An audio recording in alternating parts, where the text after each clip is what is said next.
Agree करूं या ना करूं, पर मैं सिर्फ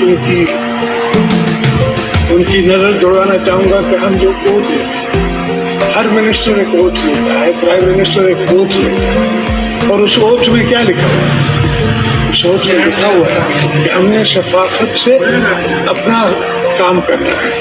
तो अगर कोई मिनिस्टर या कोई एडवाइज़र कोई भी काम करता है जिसमें उस पर उंगली उठाई जा सकती है, मैं समझता हूँ I will vote for this leader, opposition leader of the house.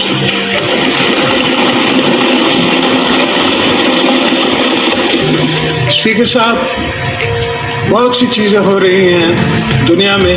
Pakistan में डॉलर ऊपर जा रहा है, नीचे जा रहा है। स्टॉक एक्सचेंज से 50 बिलियन डॉलर्स जो है वो गायब हो चुके हैं। लोगों की नुकसान हो गया है।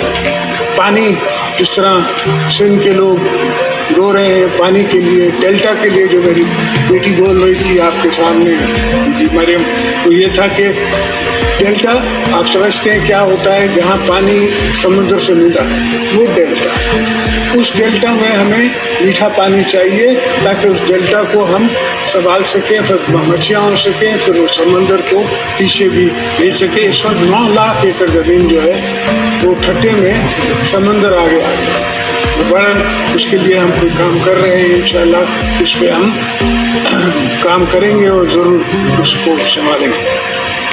तो सेकंड थिंग जो मेरी मुझे सुनाई दे रही है और सब पार्टी भी सोच रही हैं कि नैब के चेयरमैन के पास जाए। नैब के चेयरमैन के पास तुम लोग जाओगे क्यों? नैब के चेयरमैन को पार्लियामेंट के सामने हाजिर होना चाहिए।